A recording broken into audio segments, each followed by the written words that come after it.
The summer heat in Millhaven, Texas, hit different in July. It wasn't the kind of heat that invited you to slow down and sip sweet tea on a porch. It was the kind that pressed against your chest like a hand refusing to let go. The kind that made the asphalt shimmer in waves that looked almost like regret. The grain silos at the edge of town stood tall against a bleached sky. And the old water tower with Millhaven, where country lives, painted in faded red letters, had been there so long that most people stopped seeing it. But Danny Calloway had never stopped seeing it.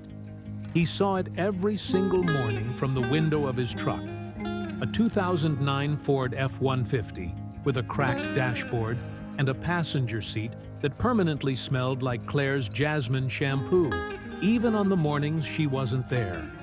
He saw the water tower, and he thought about the words.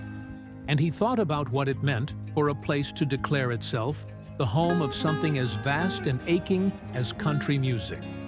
And whether a town like that had any room left for someone who still believed in it the way Danny did. Completely.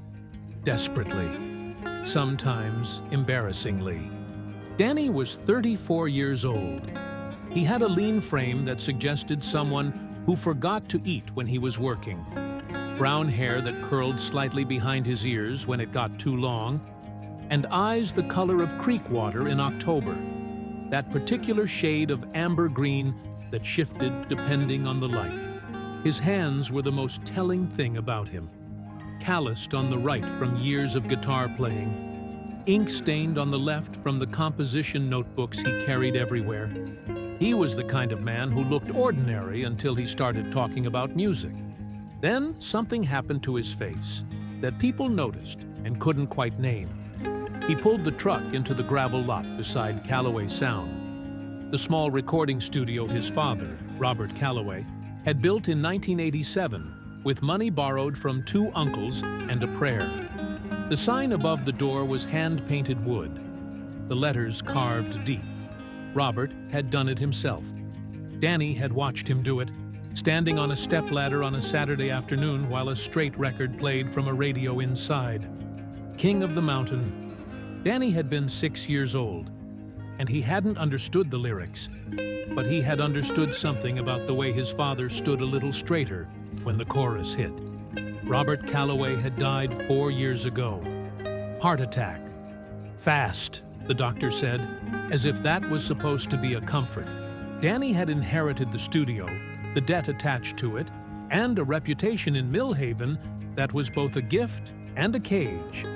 Because everyone in town associated Calloway Sound with the old way of doing things. Warm analog recordings, live sessions, no vocal correction beyond what was absolutely necessary. No trend chasing. Robert had turned down 3 offers to sell to larger production companies over the years, and those refusals had become legend in Millhaven. Proof of integrity, proof of principle. Danny honored all of it, and it was slowly strangling him financially. He cut the engine and sat for a moment, one hand on the steering wheel, looking at the front door. Through the glass, he could see his assistant and engineer, Pete Wharton, already inside, setting up for the morning session. Pete was 26, tall, bearded, and moved through the studio with the careful reverence of someone working in a church. He'd come to work for Danny 2 years ago after graduating from a recording program in Austin, and he had brought with him a combination of technical skill and genuine love for the craft that made Danny trust him completely. Pete also had a habit of showing up 40 minutes early, which Danny appreciated more than he ever said out loud. Danny grabbed his notebook and his coffee thermos and got out of the truck. The gravel crunched. A mockingbird somewhere in the live oak by the fence was cycling through its morning repertoire. Cardinal, blue jay, something electronic that Danny suspected was a car alarm it had memorized from the gas station 2 blocks away. He stood for a second and listened. That was when his phone rang. He looked at the screen.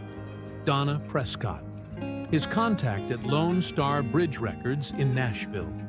He'd been waiting for this call for 11 days. He answered. "Donna."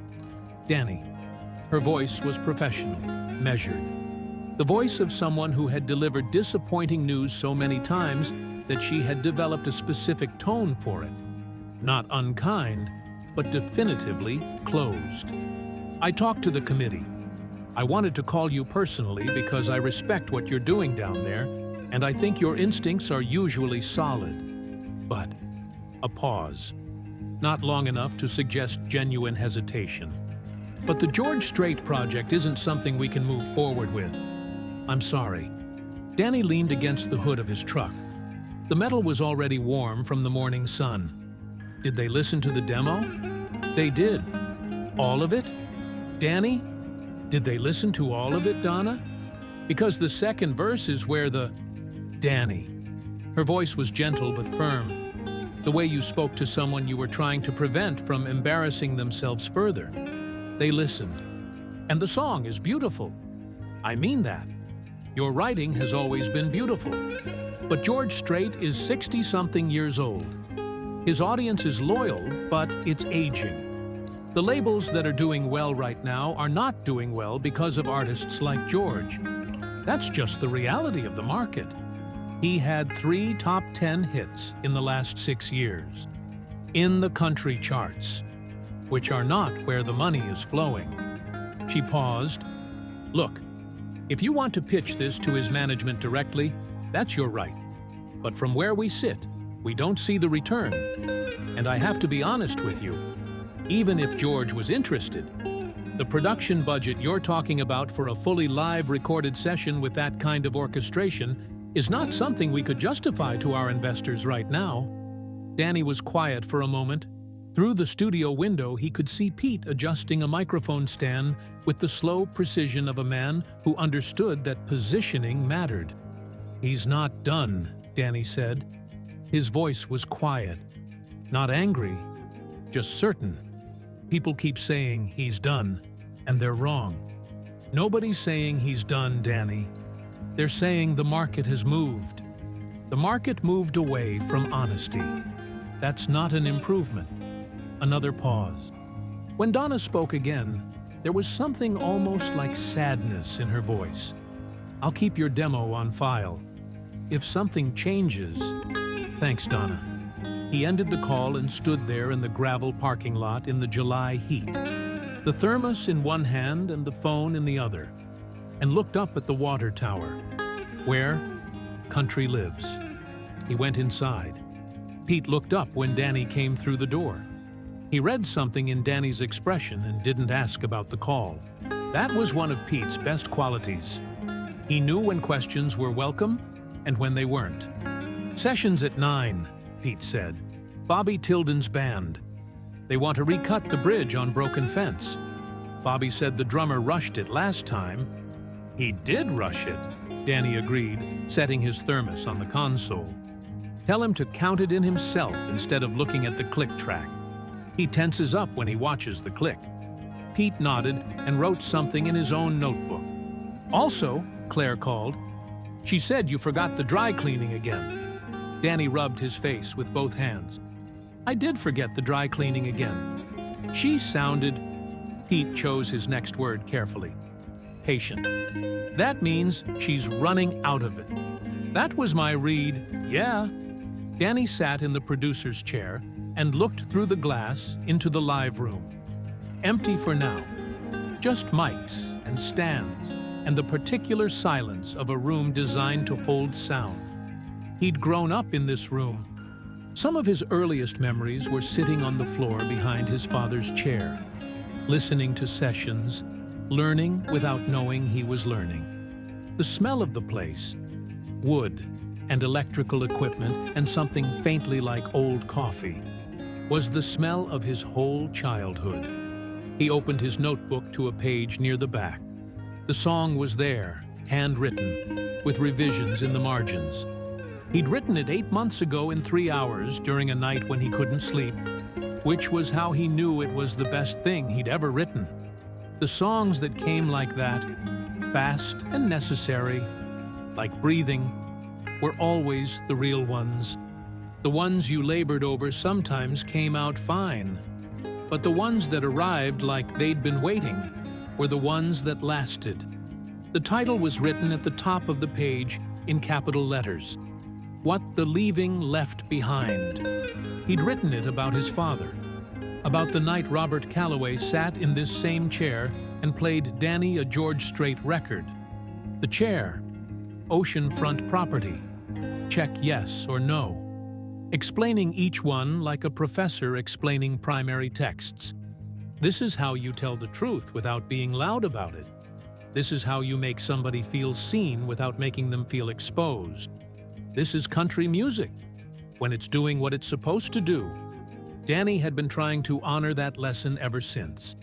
And this song, this particular arrangement of words and chords that had arrived at 2 a.m. on a Tuesday in November, felt like the closest he'd ever come. He just needed the right voice, the only voice, and everyone kept telling him that voice was done. Claire Donovan Calloway was 32 years old and worked as a veterinary technician at Millhaven Animal Clinic, which was 4 blocks from the studio and which she could walk to in 7 minutes. Though she usually drove because Texas heat in the morning was an argument she'd stopped trying to win years ago. She was dark-haired, quick-eyed, with the kind of competence that was immediately apparent. She moved through rooms with purpose. She listened when people talked, and she had a laugh that arrived unexpectedly and then vanished just as fast, like something she wasn't always sure she had permission for. She had fallen in love with Danny at 24, at a house show in Austin where he'd played a set of original songs to maybe 40 people, and she'd stood in the back thinking, this man is writing about things I've felt and didn't have words for. They'd been married for 6 years. In those 6 years, she had watched him pour everything into Calloway's sound and into the conviction that honest country music still mattered, that there was still an audience for songs that didn't hide from pain. And she had believed in that conviction alongside him for most of those 6 years. Lately, though, she had begun to wonder if believing in something and being destroyed by it were sometimes the same process, just at different stages. She didn't say that out loud. She said things like, "Don't forget the dry cleaning," and "Are you eating lunch today?" And the roof quote came back, "And it's not good, Danny. We need to talk about it." She said practical things because the practical things were real and immediate. And because if she started saying the other things, the things about loneliness, about watching someone you love disappear into an obsession, about the slow accumulation of financial anxiety that never quite went away, she wasn't sure she could stop. She loved him. That was not in question. She just wasn't sure love was the same thing as sustainable. That evening, Danny sat at the kitchen table with a legal pad, a glass of iced tea, and the phone number for Alan Garrett, George Strait's longtime manager. He'd had the number for 2 months, given to him by a session guitarist in San Antonio who knew someone who knew someone. He'd been waiting until he had a label behind him before making the call, because calling without backing felt like walking into a gunfight with a pocket knife. He no longer had the luxury of waiting. He dialed. 3 rings. 4. He was preparing himself for voicemail when someone picked up. Garrett. "Mr. Garrett, my name is Danny Calloway. I'm a producer and songwriter based in Millhaven, Texas. I run a studio called Calloway Sound. My father, Robert Calloway, built it in '87. I have a song that I believe..." "How'd you get this number?" Danny had expected this. "Through Terry Boone, session guitarist, San Antonio. He worked a session for..." "I know Terry." A pause. The sound of something. An office, maybe. The faint ambient noise of a professional space. "What's the song?" Danny felt his pulse jump slightly. He hadn't expected to get this far this fast. "It's called What the Leaving Left Behind. I wrote it last November. I think it's the kind of song that belongs to a specific voice. And that voice is George's. I don't think anyone else can do what this song needs done. A long pause. "Mr. Calloway." "Danny. Danny, you know how many people call this office with songs they've written for George?" "I can imagine." "No, I don't think you can." The voice was not unkind, but it was direct in the way of someone who had been doing this for a long time and had stopped softening truths that didn't need softening. George is not actively looking to record new material right now. He tours, he performs, he's in good health and good spirits. But the recording process is a pause. It's something he approaches carefully. He's not going to record something because a producer in Texas with a demo thinks it's right for him. "I understand that completely," Danny said. "I'm not asking for a commitment. I'm asking for 5 minutes of his time, or yours, to hear the song. Send the demo to the office address." "I will." "Mr. Garrett, I just want to say one thing." Another pause. Garrett didn't say no. "My father played me George Strait records when I was 6 years old and explained to me why they mattered. He ran his studio for 30 years on the belief that the kind of truth those songs told was worth protecting. He died 4 years ago, and I wrote this song the night I finally understood something about who he was. It's a real song. I don't have anything to sell you. I just have a real song." The silence that followed was different from the previous ones, less professional.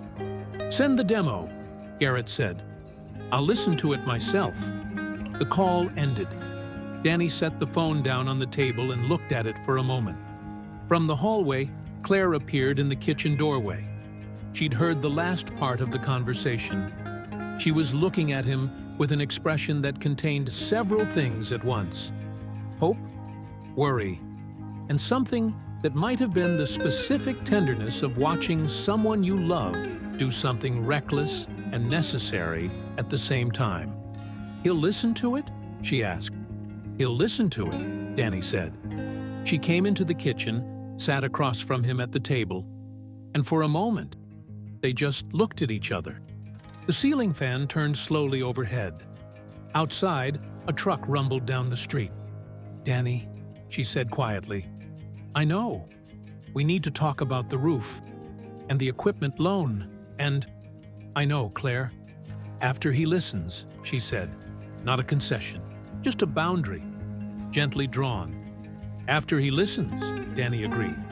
He reached across the table and covered her hand with his. She turned her hand over and held his back. The mockingbird outside was doing its evening set.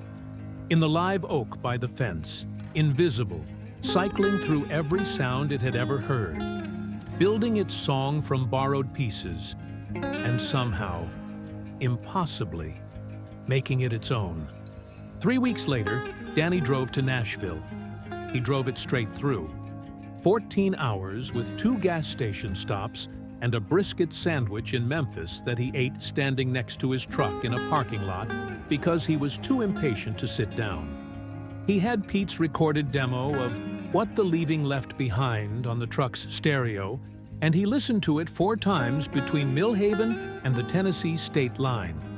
Not obsessively, analytically, listening for the places where the arrangement could be stronger, where the tempo settled into exactly the right pocket, where the vocal guide track, his own voice, rough and unself-conscious, hit the note that the song needed. Pete had done a beautiful job on the demo. The production was spare: acoustic guitar, upright bass, a single fiddle that entered in the second verse and stayed, weaving around the melody like smoke from a fire that had been burning a long time. No drums. Danny had made that decision early. This song didn't need a rhythm section. The rhythm was already in the words, in the natural cadence of the way the lines fell against each other. Adding drums would have been like explaining a joke. Alan Garrett's office was in a building on Music Row, 3rd floor, the kind of professional suite that had been tastefully decorated to suggest success without quite showing off. Danny arrived 10 minutes early and sat in a waiting area with a leather couch and a framed photograph of George Strait performing at Madison Square Garden. spotlit against darkness, the crowd invisible below, his silhouette unmistakably itself. Danny studied the photograph. He'd seen George perform twice. Once at the Houston Livestock Show and Rodeo when he was 12, once at a smaller theater show in San Antonio 3 years ago. Both times, the same thing had happened that always happened. The man walked out, and without anything theatrical or showy, simply by being exactly who he was, the room changed. The air changed. Something that had been ambient and scattered became focused and quiet and attentive, the way a landscape looks just before a storm, when the light goes particular. That was what Danny was trying to give this song. That quality. Garrett came out to the waiting area himself. He was in his 60s, silver-haired, wearing a button-down with no tie. His handshake was firm and fast, the handshake of a man who formed opinions quickly and trusted them. "Danny Calloway," he said. "You drove from Texas." "Yes, sir." "I know you sent the demo. I've listened to it." Something moved in Danny's chest. "And?" Garrett looked at him for a moment with an expression that was measured and not unkind. "Come in." The office was uncluttered. A desk, 2 chairs, a window with a view of the street below. On the desk, a printed copy of Danny's song lyrics. He could see his own words in 12-point font. Garrett had made notes in the margins. Danny noticed this and said nothing. "Sit down," Garrett said. Danny sat. "The song is good," Garrett said, without preamble, without softening it into a compliment first. "It's genuinely good. The writing is clean, and the emotion is specific, which is rare. Most songs that get pitched to me are either too clever or too obvious. This one is neither." He paused. "The demo production is also better than I expected." "Pete Wharton," Danny said. "My engineer. He's exceptional." Garrett nodded once. "Here's where we are." He folded his hands on the desk. "George doesn't need to record. That's the honest starting point. He's healthy, he's happy, he tours because he loves performing, and the performances are extraordinary. He doesn't have something to prove, and he doesn't have a commercial incentive that would make the process worth the effort of." "I know he doesn't need to," Danny said. "That's not why I'm here." Garrett paused. "I'm here," Danny said, "because this song is his. Not technically, I wrote it, but it belongs to the tradition he's spent 50 years building. And I wrote it inside that tradition, not as a tribute to it, but as a continuation of it. And I think—" He stopped, started again. "My father believed that George Strait was the last artist in country music who was genuinely incapable of being dishonest. Not as a marketing position, as a nature. He could not sing something he didn't mean. And this song," Danny's voice was steady, but just barely. "This song requires that. It requires a voice that can't lie." The room was quiet. Outside, Nashville moved through its Tuesday morning. Garrett looked at him for a long time. Then he looked down at the lyrics on his desk. "I'll pass the demo to George personally," he said. "I won't pitch it for you. That's not my role. I'll put it in his hands and tell him a man drove 14 hours from Texas and said it was his song. What he does with that is his decision." Danny nodded. "That's all I'm asking." "It might be nothing," Garrett said. "I want to be clear about that. He might listen and say no. Or he might not listen at all. I understand. And I'd encourage you." Garrett paused again, seeming to choose his words. "I'd encourage you to not structure your financial situation around this happening. I've seen people in your position before. The hope becomes the plan, and the plan becomes the problem." It was a kind warning. Danny received it. "How's Millhaven?" Garrett asked as Danny stood to leave. Danny looked at him, slightly surprised by the question. "Still standing. I've heard of your father's studio. Robert Calloway. He turned down some offers over the years that most people wouldn't have turned down. He did. That takes something, Garrett said. Not admiringly, exactly. Truthfully. I hope the studio survives. Me too, Danny said. He didn't drive straight back. He got a motel room off I-40 and slept for 10 hours and then sat on the edge of the bed in the early morning gray of the room and called Claire. She answered on the second ring. She was already up. She was always up before 6. One of those people for whom early mornings were private and necessary. "How'd it go?" she asked. "He'll pass the demo to George. That's not a yes, but it's not a no." A pause. "That's something, Danny." "It's something," he agreed. "Come home," she said. It wasn't impatient. It was something else. A direction. "Come back to where I am." "I'm coming home." He sat on the edge of the motel bed for another minute after the call. The room was generic. Beige walls, AC unit under the window, a television bolted to a dresser. Outside, the interstate hummed with early trucks. He thought about his father at his age. 34, running the studio, making something out of belief and borrowed money, and a conviction that beauty was not a luxury, that people needed songs the way they needed water, that the job of a place like Calloway Sound was to be the place where real things got made. Danny Calloway was his father's son. That was a fact, not a sentiment. And being his father's son meant he would drive 14 hours for a song that might never get recorded, because the alternative, not trying, was something he genuinely did not know how to do. He gathered his things. He pointed the truck south. He came back to something he hadn't expected. Reed Halston was waiting. Reed was 40 years old, smooth in the way that certain men in the music industry became smooth. All surfaces, no friction. A face that was handsome in a catalog model way. Silver at the temples suggesting experience rather than age. He had grown up in Mill Haven and gone to Nashville at 22. Worked his way up through music publishing, and returned to town 6 months ago with a vague announcement about developing regional talent that everyone in town had taken at face value because Reed had always been charming, and because charm in small towns functioned as currency. He had approached Danny 3 months ago about a partnership. Reed would bring investment capital and Nashville connections. Danny would provide the studio and the creative infrastructure. Danny had been cautious but open, and they had begun a loose arrangement. Reed brought 2 artists to the studio for sessions. Danny produced them. Reed handled the back-end business.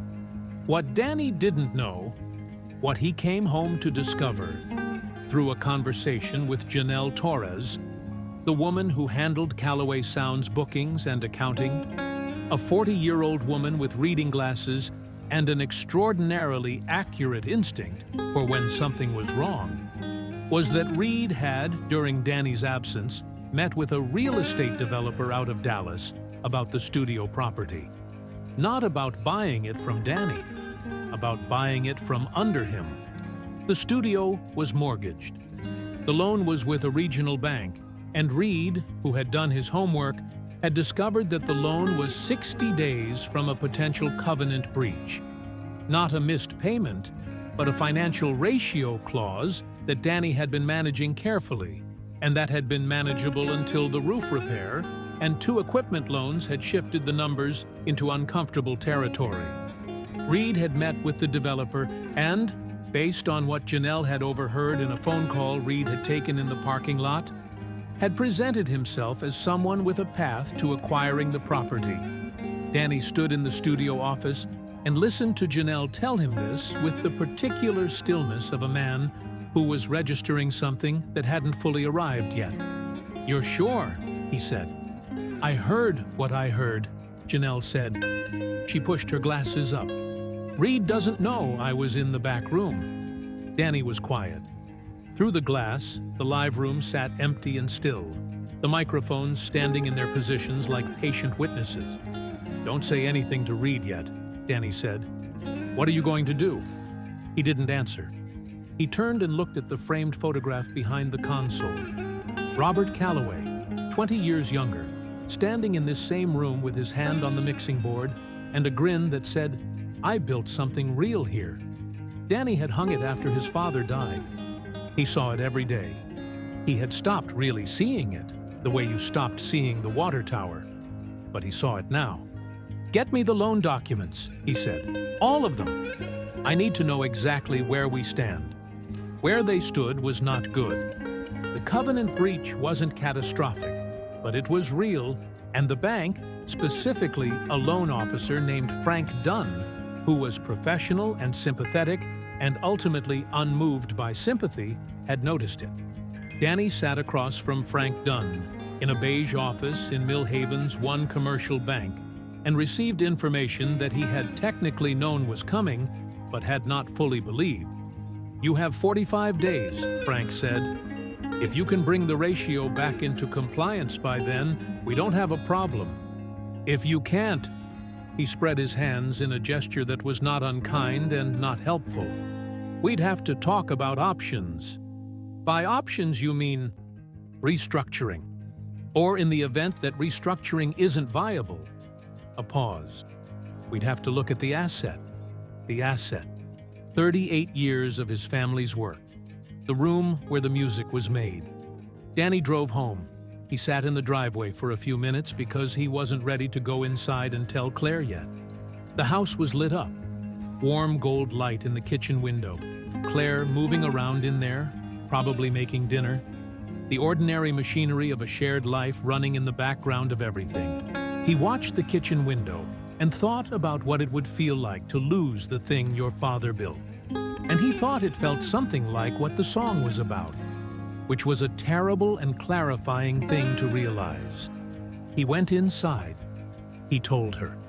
Claire sat across from him at the kitchen table, her elbows on the surface, her hands folded in front of her face. She was very still in the way she got when she was processing something difficult. Not shut down, but interior, working through it before she spoke. "Reed," she said finally. "I can't prove anything yet, but Janelle's reliable. I know she is." Claire unfolded her hands and laid them flat on the table. "Danny, I have to ask you something, and I need you to actually hear it." "Okay. If the studio goes," she paused. "I'm not saying it will, but if it does, what happens to you?" He looked at her. The question was not about finances. "I don't know," he said honestly. "That's what scares me." She held his eyes. "Not the money, not even the building. It's that I genuinely don't know if you can exist without that place. And I don't know if a person is supposed to be that way. About anything. Your father. My father also had high blood pressure at 42, from working himself too hard," she said. Not angry. Precise. "I loved him. I know you loved him. But I'm your wife, Danny, not a memorial to his legacy." The word memorial landed. Danny felt it. "I hear you," he said. "Do you?" "Yes." He reached across the table. She let him take her hand, but she didn't fully return the grip. "Not yet." "Claire, I hear you. I am not going to let this—" "You have a call into George Strait's manager. You drove to Nashville on your own money. You have a loan that's in breach and a supposed partner who might be trying to steal the property. And you're managing all of it by—" She stopped. "By what? By hoping the song is enough?" "By knowing the song is right," he said quietly. She looked at him. The ceiling fan turned. The kitchen smelled like the pasta she'd made, growing slightly cold on the stove where she'd left it when he'd started talking. "Eat dinner with me," she said finally. "Tell me about Nashville, and tomorrow we make a real plan. Not a music plan. A practical plan." "Deal," he said. She stood, went to the stove, served the pasta, And for the rest of the evening, they were gentle with each other in the way that people are gentle when they are aware of standing near something fragile and real. 41 days after Danny had sat in Alan Garrett's office in Nashville, his phone rang at 7:14 in the morning. He was in the studio, alone, working on a mix for Bobby Tilden's EP. Pete hadn't arrived yet. Janelle was due in at 9. The building was quiet with the particular pre-dawn quiet that Danny loved.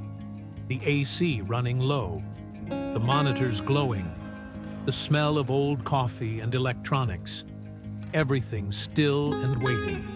He looked at the screen. An unfamiliar number, Tennessee area code. He answered. "Is this Danny Calloway?" The voice was immediately recognizable, not because of the phone, not because of the quality of the sound, but because of the quality of the voice itself. There are voices that carry something that has nothing to do with training or technique, a quality of absolute authenticity that communicates in ways that have nothing to do with the words being said. Danny had grown up with this voice. His father had played it through every speaker in this building. "Yes," Danny said. His own voice was steady. He was conscious of making it so. "This is George." A pause. "I listened to your song." Danny said nothing, waited. "I listened to it twice. Then I listened to it again this morning." Another pause, and in the pause, something lived. Not hesitation, but the specific quality of a man choosing how to say something true.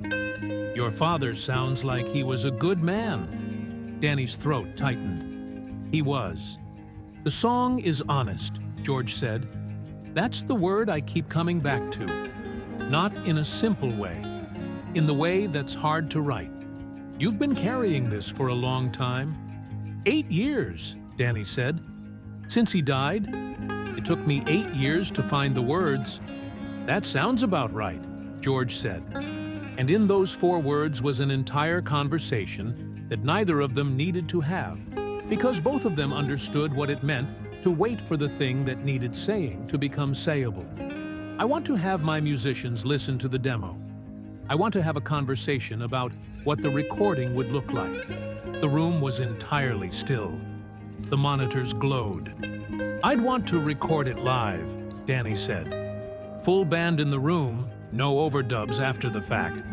The way your records—" "I know what you're thinking," George said, and there was something that might have been warmth in the voice. "That's a conversation for later. Right now, I'm saying I want to have that conversation. Are you willing to come back to Nashville?" "I can be there whenever you need," Danny said. "Give Alan a call. He'll set something up." A pause. "Mr. Calloway." "Danny. Danny, your father would be glad you wrote this." The call ended. Danny sat in the producer's chair for a long moment. He didn't move. The AC hummed. Outside, through the window, Millhaven was waking up. A garbage truck somewhere, a dog, the first cars on the main road. He picked up his coffee cup, found it cold, set it back down. Then he called Claire. She answered on the first ring. It was early enough that she might have still been in bed, but she answered on the first ring, which told him she'd been awake. "Danny." Her voice was alert, already reading something in the timing of the call. "He called," Danny said. "George called. He wants to do it." Silence. Then, "Oh my God. He wants to talk about recording it. Danny stopped. His voice had done something unexpected, and he needed a moment. "Danny," she said softly, "he said my father would be glad I wrote it." The silence that followed was full. He could hear her breathing, and he thought he might have heard something else in it. Not quite crying, but the sound of someone who was moved and trying to hold it together. "Come home," she said. "Right now. Come home." He came home. She was in the kitchen when he walked in, and she crossed the room and held him. And he held her back. And for a moment, they just stood like that in the morning light. There were still practical problems. The loan. Reed Halston. The 45 days. But for this morning, there was this. The problem with Reed Halston became impossible to ignore 11 days later. Danny had been careful. He had avoided any confrontation, had continued the professional arrangement, had let Reed move through the studio space with his usual surface-level charm while quietly gathering information through Janelle and through Howard Beck, a local attorney in his 50s who had handled estate matters for the Calloway family since Robert's death. Howard was methodical and unflappable, the kind of lawyer who communicated in writing and kept everything, and who had quietly made a series of inquiries into what Reed had actually said to the Dallas developer. What Howard found was that Reed had not been misrepresenting himself as the owner. That would have been fraud, clean and simple. What Reed had done was more subtle and therefore more corrosive. He had positioned himself as a facilitating party, someone who could smooth the acquisition process once the bank moved on the property, someone with inside knowledge of the asset and its management. He had not broken any law. He had simply prepared himself to benefit from Danny's failure. Howard laid this out in his office, papers arranged neatly on the desk. "It's not actionable," he said. "Not directly. But there are angles." "I don't want angles," Danny said. "I want him out of my building." "That you can do." Howard folded his hands. The partnership arrangement was verbal and informal. Terminated, in writing, by the end of the week. Be professional, be specific, cite the termination at will clause in your verbal agreement. There was no clause. There was an implied one. Texas law is relatively favorable here. Howard looked at him over the top of his glasses. "The harder problem is the loan, Danny. That doesn't go away because Reed goes away." "I know. You have 34 days.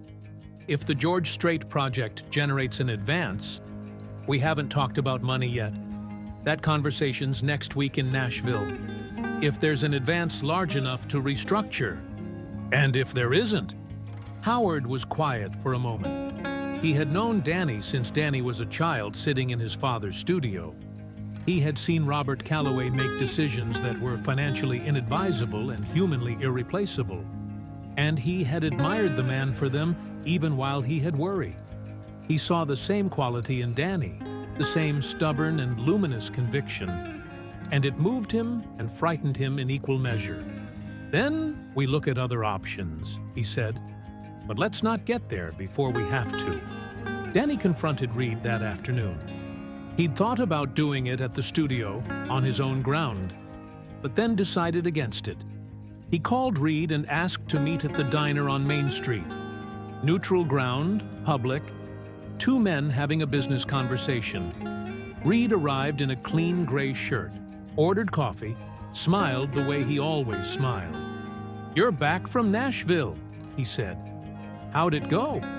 "It went well," Danny said. He watched Reed's face. "Better than expected." "The Strait thing?"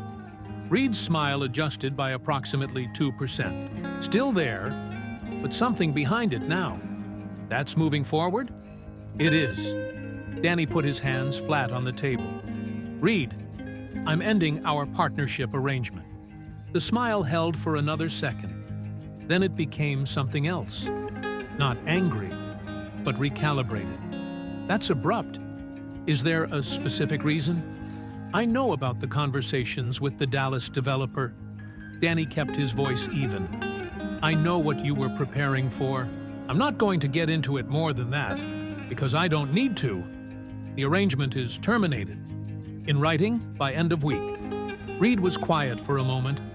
He turned his coffee cup on its saucer, a slow rotation, once. "Danny, I understand how that might look, but the developer conversation was exploratory. In the event that the studio needed, I heard what I heard, Reed." Danny met his eyes. "I'm not angry. I'm not threatening anything. I'm telling you clearly that we're done professionally, and that if you have any further interest in this property, you'll hear from my attorney." A long pause. Reed studied him across the table. Whatever the calculation was behind those smooth, assessing eyes, it resolved quickly into something like acceptance. The recognition of a man who understood when a position had become untenable. "All right," Reed said. "I'll be out of the studio space by Friday." "Thank you." Danny stood. "For what it's worth, the sessions we did together, the production work, that was good. I'm sorry it went this way." Reed looked at him, and for just a moment the smoothness dropped, and something genuinely human appeared underneath. Not remorse, exactly, but maybe something adjacent. "Me too," he said. Danny left the diner and walked back to the studio in the July heat. The water tower stood against the sky. He looked at it. Where country lives. The second trip to Nashville was different. Danny drove again. He would always drive. The truck was part of the thinking process, the miles a kind of meditation. But this time he was expected. This time there was a meeting on the calendar. This time the studio they were going to was not a management office, but an actual recording studio. A legendary space on Music Row with 60 years of sessions in its walls, where Danny walked in and could feel the history the way you felt the weight of a well-made guitar. Pete came with him. Danny had asked, and Pete had said yes without hesitation. And they had driven together. Pete mostly quiet, playing guitar chord patterns against his thigh the way he always did when he was nervous and trying not to show it. Danny had appreciated the company more than he said. Alan Garrett was there.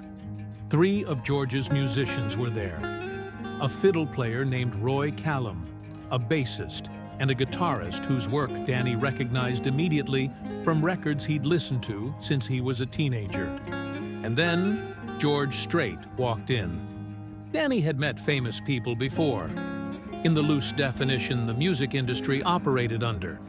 But this was different. George Strait was 70 years old, and he walked into the room the same way he walked onto a stage.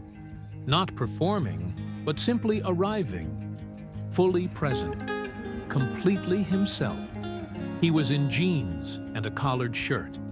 He shook Danny's hand with both of his. "Your father's studio," he said. 1987. "Yes, sir. I heard about it.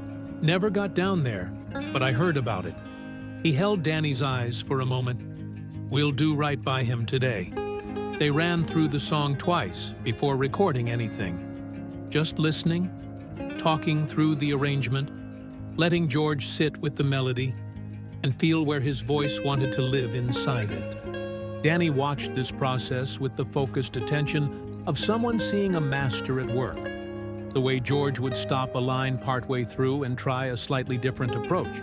Not because the first was wrong, but because he was finding the truest path through the material, the one that wasted nothing, that left no distance between the song and the person hearing it. Pete was at the board with the studio's engineer, Carl Benson, a gray-bearded man in his 50s who had recorded more country sessions than he could probably count, and who nevertheless brought a quiet, attentive care to this one that suggested he understood what was at stake.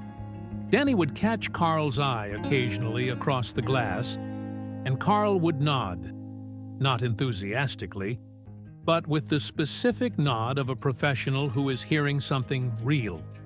In the third run-through, something changed. They were into the second verse. The verse where the narrator is standing in the empty studio after his father is gone, running his hands along the mixing board, trying to understand the silence. And George sang it differently than he had the first 2 times. Not in the notes, in the space between them, in what he did with the breath before the line broke, what he left open, what he let arrive without announcing itself. Roy Callum's fiddle responded, finding a harmony that wasn't written into the arrangement, but belonged there absolutely, the way a shadow belongs to the thing that casts it. The bassist didn't move from what he'd been playing, but something in the pocket deepened. The guitarist lifted his eyes from the neck of his instrument and looked across the room. Pete leaned slightly forward at the board. Danny sat very still. George finished the verse and looked through the glass. "Let's record," he said. They did 7 takes. 5 of them were technically good. 2 of them were something else entirely. In the 6th take, the one that would be the one that Danny knew from the first note of the first bar, George sang the bridge in a way that Danny had not imagined when he wrote it, and could not now imagine any other way. The bridge was about forgiveness. Not the clean kind, the kind that arrived late, after a long time of carrying something, when you finally understood that the anger and the love had always been the same weight. What the leaving left behind was not an empty room, it was everything you couldn't say, becoming what was true. I learned your language after you were gone, and now I speak it fluently, and there's no one left to hear. George sang it, and the fiddle played, and the room held it. And Danny, in the control room, put his hand over his mouth and looked at the ceiling, and did not cry, because he was working. But it was close. Pete said nothing. He moved one fader by the slightest degree. Carl nodded once. When the take ended, the musicians in the live room were quiet for a moment. Then Roy Callum said something to George in a low voice, and George smiled.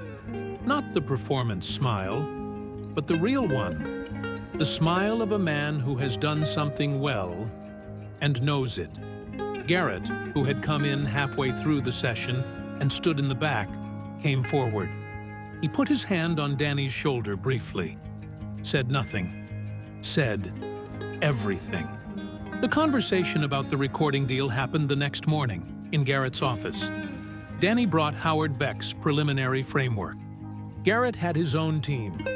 What emerged over 3 hours of conversation was an arrangement that Danny would not have predicted, and that addressed, in practical terms, what had become a crisis. A recording and publishing deal that covered production costs, a modest advance against royalties, and a licensing structure that specifically designated Callaway Sound as the production entity of record, meaning the studio's name would be on the release. The advance was not large. In the context of what major label deals looked like, it was modest. In the context of what Danny needed to bring the loan covenant back into compliance, it was, within a margin that required some creative accounting, enough. He called Howard from the truck on the way home. "Walk me through the numbers," Howard said. Danny walked him through the numbers. A pause. "That's tight," Howard said. "How tight?" "Inside the goalpost, tight. We'd need Frank Dunn to agree to a short technical extension while the funds clear, but that's not unreasonable, given the circumstances." Another pause. "Danny, this is real?" "It's real. George Strait is recording this song." "6th take," Danny said. "He sang the bridge, and yeah, it's real, Howard." A long exhale. "Your father would—" "I know," Danny said. His voice held. "Mostly. I know." He was 2 hours outside Nashville when Pete, who had been quiet for most of the drive, said from the passenger seat, "Can I say something?" "Go ahead. I've been doing this for 4 years. Sessions, mixing, producing. I've worked with some really good artists." Pete paused. He was looking out the window at the Tennessee countryside rolling past, the green fields, the afternoon light going gold. What happened in that room today was the best thing I've ever been part of. Danny looked at the road. "Yeah," he said. "I just wanted to say it out loud. I'm glad you were there, Pete." A pause. "Me too." They drove the rest of the way to Millhaven in a companionable silence that was full of what had happened and what it meant.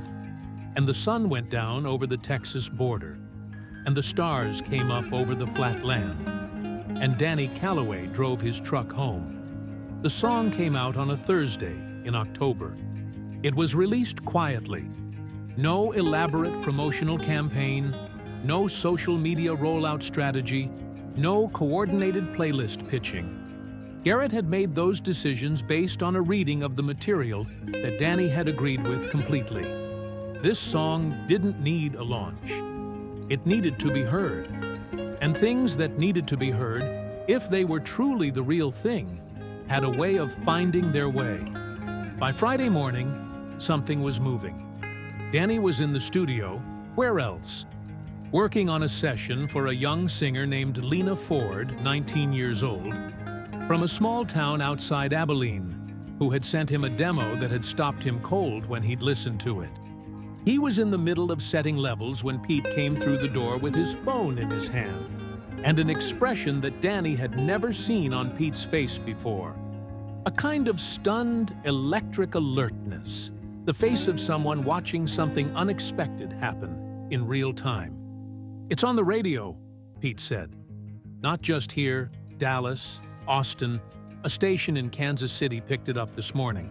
There's a thread." He held up his phone. "There's a thread on the country music forum that's at 600 replies and growing. People are..." He stopped. "Danny, people are posting about their fathers." Danny set down his coffee. "What?" "They're posting about losing their fathers. About things they didn't get to say. About..." Pete shook his head. "It's the song. The bridge. Someone posted a clip of just the bridge, and it's been shared 40,000 times since last night." Danny sat down. Outside, through the window, Millhaven went about its Thursday morning in October. A school bus went by. Someone walked a dog. The water tower stood against a sky that had gone that particular shade of autumn blue that made everything look like it was lit from somewhere inside itself. His phone rang. Claire. Danny. Her voice was full of something. "I'm at the clinic. Janet from next door came in with her cat, and she was crying. I asked her what was wrong, and she played me the song from her phone. She didn't know it was you. She didn't know it was your studio, your song. She just said she heard it this morning, and she couldn't stop crying because of her dad." Danny couldn't speak for a moment. "She said it sounded exactly like what she'd been trying to feel for years," Claire said. "She didn't have words for it, but the song did." The weeks that followed were strange and clarifying. The song reached number 4 on the country charts. Not number 1, not a sweep everything away moment of commercial domination, but number 4, sustained, with a staying power that the tracking services noted as unusual for a song with no radio promotion budget and a relatively unconventional sound. It stayed in the top 10 for 7 weeks. George performed it at a benefit concert in San Antonio, and the performance was shared widely enough that it reached people who had never heard a George Strait song before. People in their 20s and 30s who called their parents afterward for reasons they couldn't fully articulate. Rolling Stone ran a piece. The headline was, "George Strait's most honest song in a decade," written by a man in Texas who refused to stop believing. Danny read it in his truck and felt something complicated. Pride and embarrassment and gratitude all arriving simultaneously. Frank Dunn at the bank processed the advance, reviewed the revised numbers, and formally noted the covenant compliance. He called Danny personally to relay this information. "Congratulations on the song," he said. He was not a man given to enthusiasm, which made the comment mean more. Reed Halston sent a text. It said, "Heard the song. Good work. I was wrong about this." Danny read it twice. Wrote back, "Thanks, Reed." He meant it. Howard Beck called to say that the paperwork was clean and that Danny should consider a formalized studio business structure going forward. "Your father ran it on faith and handshakes," Howard said. "That worked for Robert. But you're entering a different phase, and you need protection." Danny agreed to sit down and work through it properly. But the moment that mattered most, the one that was not public, not measured in chart positions or streaming numbers or newspaper headlines, happened on a Tuesday night in October. after the world had been loud about the song for 2 weeks, and before Danny had fully processed any of it. He was sitting in the live room of Callaway Sound after everyone else had gone home. He often did this, sat in the room where the music was made, in the quiet, feeling the room's particular quality of held attention. Tonight he'd brought a glass of bourbon and his notebook and nothing else. He sat in the center of the room, the way a musician sits when there is no one else present, with no self-consciousness and no performance. Around him, the microphones stood in their positions. The recording light was off. The monitors in the control room were dark. He thought about his father. He thought about Robert Callaway standing on a stepladder on a Saturday afternoon, carving letters into a wooden sign, while a George Strait record played from a radio inside. King of the Mountain. Danny had been 6 and hadn't understood the lyrics, but had understood something about the way his father stood a little straighter when the chorus hit. He thought about what it meant to carry someone with you after they were gone, not as a ghost, not as a presence you imagined, but as a set of values you'd absorbed so completely they'd become your own, as a way of hearing music, as a standard you applied to everything you made without realizing where the standard had come from until it was too late to thank anyone for it. He thought about Claire, about the night she'd said, "I'm your wife, Danny," not a memorial to his legacy. He'd heard that. He was still hearing it. It had landed somewhere important and was changing something there, slowly. The way real things changed, not all at once, but by degrees. He thought about what George had said on the phone 7 weeks ago at 7:14 in the morning. Your father would be glad you wrote this. He opened his notebook. He looked at the title of the song, written at the top of the page in capital letters, surrounded by revisions and annotations and the marks of a year of fighting for it. He sat in the quiet room and let himself feel what he'd been managing and holding and moving around for 8 years. And he let it arrive in full this time, without bracing against it, without converting it into action or strategy or another song to write. Just the weight of it, the love of it, the loss of it. He sat with it for a long time. Then he closed the notebook, finished his bourbon, turned off the lights, and locked the studio door from outside. The Millhaven night was cool. October had finally broken the back of summer, and the sky was full of stars with the particular density that only appeared when you were far enough from city light. He stood in the gravel parking lot and looked up. Somewhere on the other side of the country, someone was listening to the song for the first time. Someone was calling their father. Someone was sitting in a car in a parking lot outside a hospital, or a bar, or a house they grew up in. And the chorus was coming through the speakers, and something in their chest was recognizing something they hadn't had words for. Danny got in his truck. He drove the 4 blocks home. The kitchen light was on. Claire had left it on for him, the way she always did. He pulled into the driveway and cut the engine and sat for a moment. Then he went inside, where the light was warm and the woman he loved was asleep in the next room, and he locked the front door behind him and took off his boots and walked through the quiet house and stood in the bedroom doorway. Claire was asleep, her dark hair across the pillow, the slow rise and fall of her breathing. She had one hand open, palm up, on his side of the bed. He looked at her for a long moment.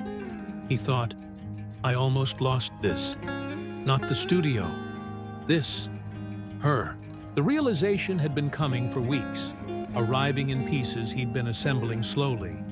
That the obsession that had driven him toward the right thing had also, for stretches, driven him away from her.